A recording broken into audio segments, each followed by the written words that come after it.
This is the Mendenhall Glacier in Juneau, Alaska, and today we're gonna hike it. You may be wondering, how do you actually get to a glacier? I'm glad you asked.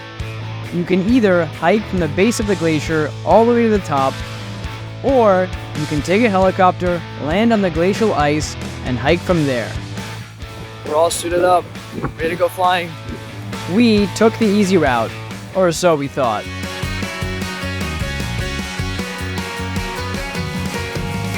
I used to bang it on the head drum, but I am sorry, it was just for fun.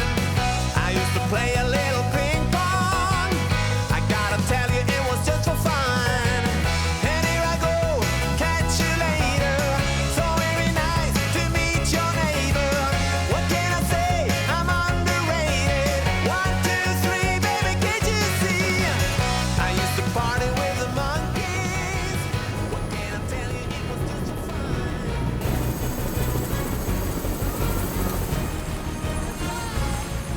Made it. Just landed. Walking to our meetup point with the crew. This is crazy. It's very cold. This ice is the bluest ice I've ever seen.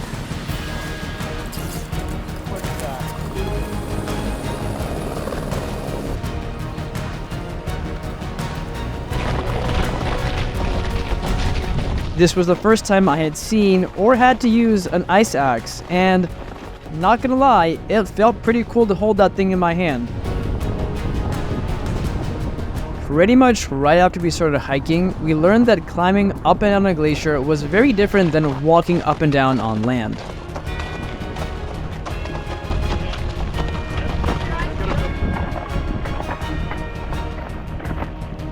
You see, to go up the vertical slope of a glacier, you have to dig your toes into the face of the ice while leaving your heel elevated. Now I realize that sounds complicated, but after a few tries, I got the hang of it. Sort of. I keep walking along, I've been told. You gotta use your toes when going uphill, and your heels when going downhill. And I keep messing up.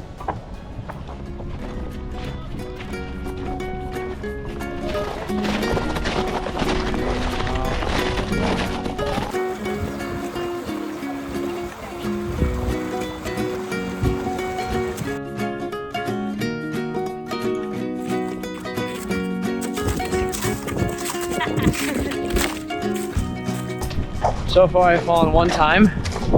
Unfortunately, I missed a shot, but it happens.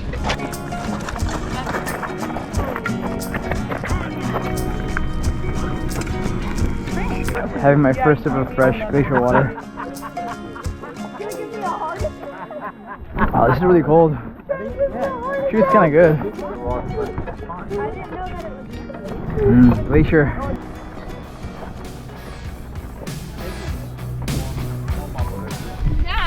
The last thing that we're gonna learn how to do is we're gonna learn how to go downhill. Yes.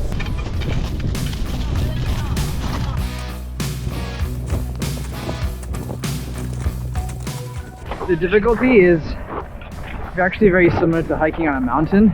So maneuvering up and down is a bit more challenging. And of course it's cold. I'm wearing 5 layers right now. And I feel warm and toasty. Cool. You okay? Yeah, I'm fine. This rigid mountaineering boots.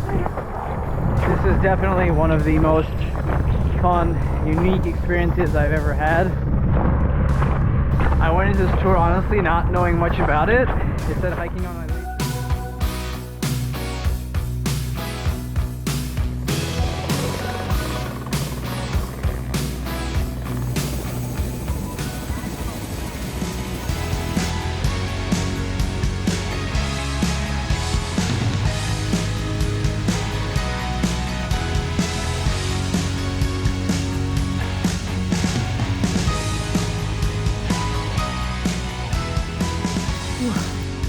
We made it back on the ship. Guys, that glacier trekking was so much fun. That was much better than I thought it would be. I thought it would be fun and cool, but like awesome experience. I would highly recommend.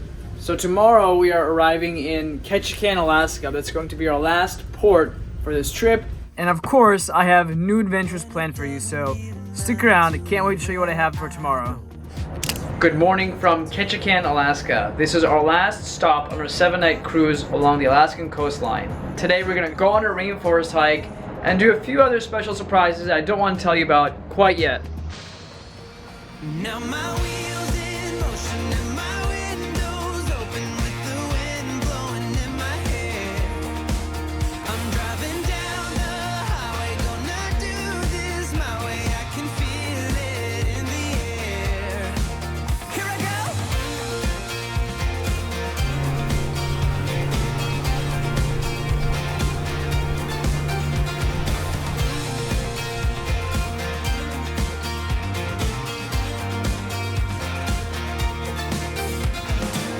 The stereo in a place I didn't know till now. In a different part of town, I see new colors as the sun goes down. Alrighty guys, so welcome to the Tongass National Rainforest. You guys are in about 17 million acres of protected land. This forest has a lot of unique benefits to the world, as it actually traps 90% of CO2 emissions in the entire North American continent, so that's pretty fun.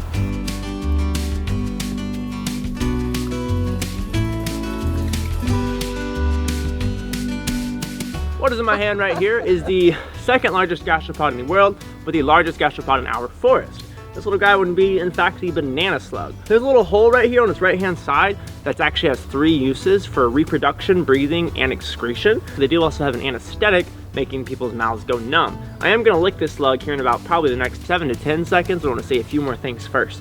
When German anthropologists got to this area, they discovered that these little guys were utilized by the indigenous tribes by putting them on their children's gum lines whenever they were teething. It's because the anesthetic would help numb their mouth whenever the pain from teething would happen. So it's pretty common to have people do stuff like this. That's a lot. The center of my tongue does kind of start to go somewhat numb, but the best part is when there's a lot of mucus and it hits the roof of your mouth, then it gets kind of even harder to speak. My voice will be back probably in about the next 2 minutes. You get that on video? I did. There you go.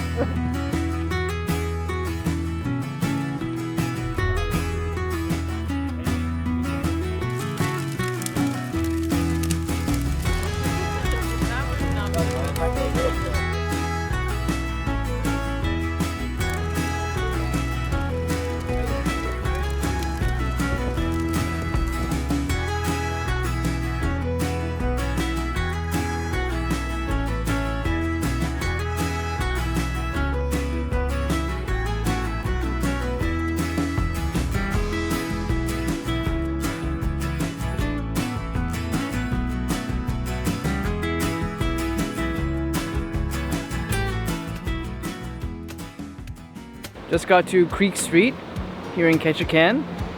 It crosses a little creek. Very interesting buildings all around this area. These structures are built on stilts to raise them above sea level, apparently.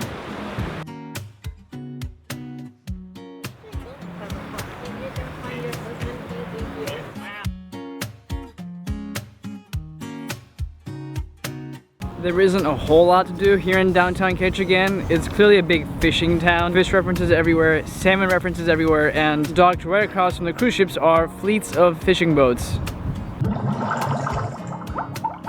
We have our final night of piano party. Who's excited? I know I am. Jolene, Jolene, Jolene, Jolene. Oh, please don't say to me without you. Oh, you can try to use you all to